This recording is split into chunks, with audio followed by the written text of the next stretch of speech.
அவர்கள் தள்ள சரிந்து விழுந்தார். அரசர் பார்க்க தூக்கி மறுபடியும் உட்கார வைத்தார்கள். இவர் ஏன் இப்படி இருக்கிறார்? அரசர் மறுபடி கேள்வி கேட்டார். மதுபானம் செய்திருக்கிறார். துவேஷமுடையவர்கள் பயந்து உண்மை சொல்வது போல் நடித்தார்கள். இவர் பிராமணர் அல்லவா?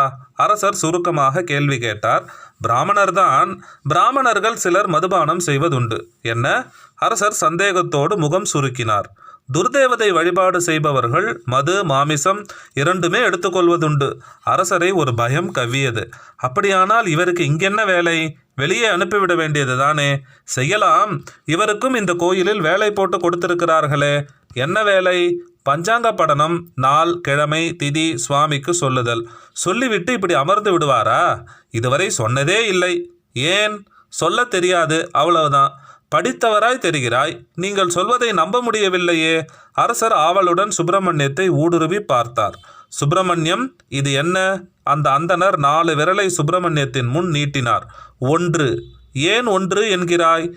ஏகம். என்னது ஏகம்? 1. 4 விரலை காட்டினால் 1 என்று சொல்லுகிறான். ஒரு விரலை காட்டினால் 4 என்று சொல்லுகிறான். இவனுக்கு ஒரு நாளைக்கு 1 மரக்கா நெல் சம்பளம், 2 பட்டை சோறு இலவசம், வேட்டி துணி, தலைக்கு எண்ணெய் எல்லாம் தர வேண்டும்.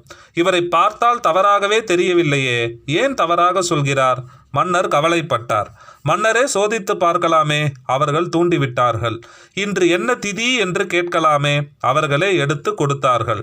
4 விரல் நீட்டினால் புரியாதவனுக்கு நாள், கிழமை, திதியா தெரியும் என்று எண்ணினார்கள். உள்ளே அந்த செஞ்சுடர் சூரியன் மெல்ல குளிர துவங்கியது.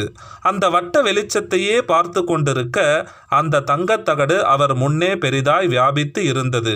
மிக பெரிய நிலா அவர் முன் அவளாய் காட்சி அளித்தது. அம்மா! மனம் கூவியது. காயும் நிலவும் தானும் வேறல்ல என்று தெரிந்தது. அடியன் ஆத்தி!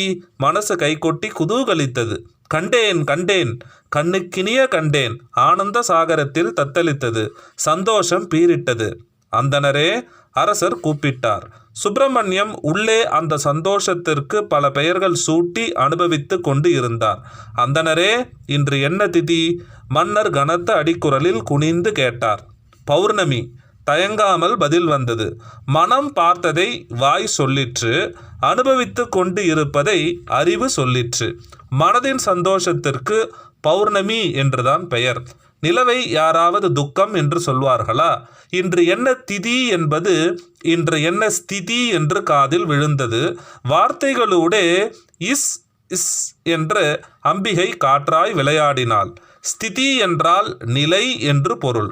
ஒவ்வொரு நாளும் ஒவ்வொரு நிலை.